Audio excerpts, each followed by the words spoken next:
তো চলো আজকে আমি বানাচ্ছি হোয়াইট চিজ সস পাস্তা। তো কেমন করে বানিয়েছিলাম তো ওটাই আমি তোমাদের সাথে শেয়ার করব। তো সবার প্রথমে আমি কড়াইতে জল বসিয়ে দিয়েছিলাম, তাতে লবণ আর সাদা তেল আমি গরম করে নিয়েছি। জলটা যখন ফুটতে লেগেছে তখন আমি সব রকম পাস্তা দিয়ে সিদ্ধ করে নিয়েছি পাস্তাটাকে। তারপর একটা কড়াইতে আমি পেঁয়াজ কুচি, আদা কুচি, রসুন কুচি, কাঁচা লঙ্কা কুচি, টমেটো কুচি ফ্রাই করে নিয়েছিলাম। জানি আদা রসুন কুচিটা হোয়াইট সস পাস্তাতে দেয় না, বাট আমি ফার্স্ট টাইম বানিয়েছি তো আমি বুঝতে পারিনি। আর আমার কাছে ক্যাপসিকাম, কর্ন, গাজর এসব ছিল না, তাই আমি সব দিতে পারিনি। তো ওইসব ফ্রাই করে নেওয়ার পর একটা কড়াইতে আমি সামান্য বাটার দিয়ে তাতে আমি দুধ দিয়েছিলাম।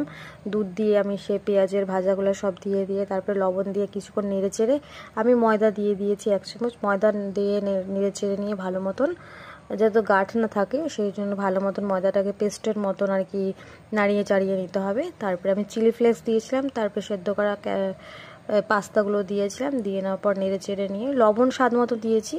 তারপরে আমি চিজ দিয়েছি 2টো। চিজ দেওয়ার পর তারপরে আমি দিয়েছি একটা পাস্তা মশলা ছিল, যেটা আমি ফ্লিপকার্ট থেকে অর্ডার করেছিলাম, যেটার মধ্যে পাস্তা সহ ওই মশলাটা এসেছিলো, যেটা চিজি ফ্লেভার দেয়, যেটার জন্য এই হোয়াইট সস পাস্তাটা আরও বেশি একটা টেস্টি হয়ে গিয়েছিলো, এনহ্যান্স হয়েছিল ভালো আর কি।